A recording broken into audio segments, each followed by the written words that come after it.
So every year I kind of do something, Joy, and I get nothing but junk for it, nothing but pushback.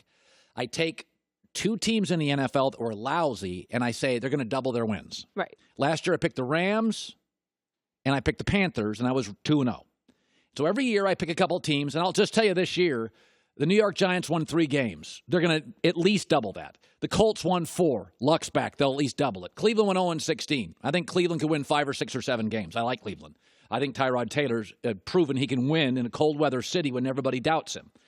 But there's also 2 or 3 teams in the league, and this is where fans get mad. Because people like me to be optimistic. If I take your terrible team and say you're going to double your wins, fans like that, right? A lot of them. The Ram fans were happy. The Carolina fans put me all over their message board. But when I take a team that was good last year and I say, you're not going to be the same team, you got a bunch of breaks, I get nothing but hate mail.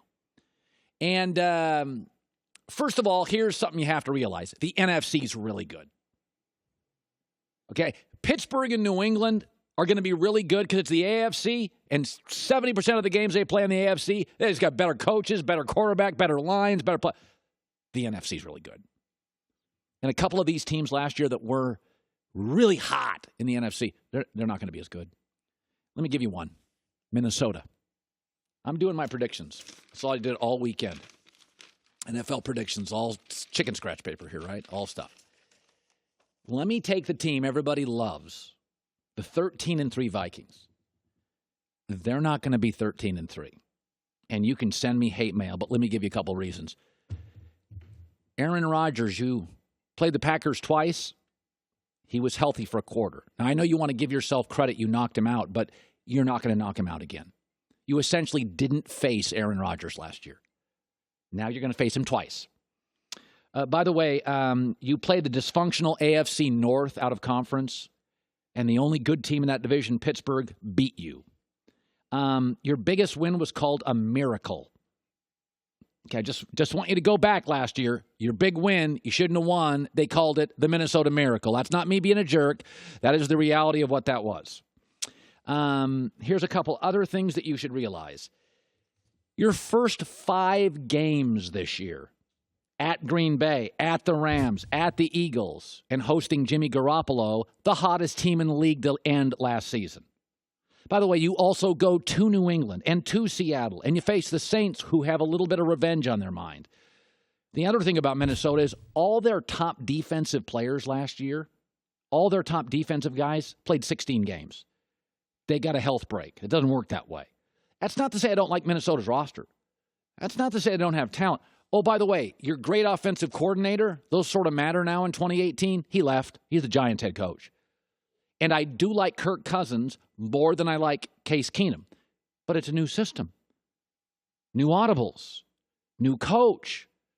Learning each other. Green Bay is going to win that division. They got the better quarterback. I think they've solved their one issue.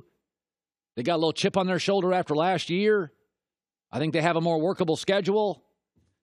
Every year, there's 2 or 3 teams that double their wins, and I call them every year. In fact, it's not even this year. It's maybe the easiest year ever. We know Cleveland is going to double zero, if you could double zero. We know Andrew Luck is going to win more than 4 games, minimum 7, probably 8, 9, 10.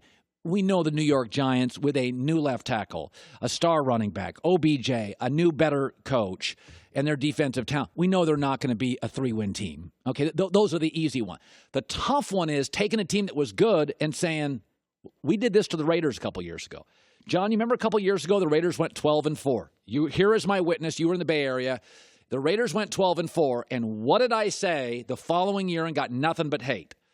They're not going to go 12-4. No. They're going to come way back. Why? They got every break in the world. They won 9 one-possession games. They every single break late in games. Now, some of it's just Derek Carr's great. But it was like they don't have a good enough defense. Their back seven's awful. Their linebackers were terrible. The running game was hit and miss.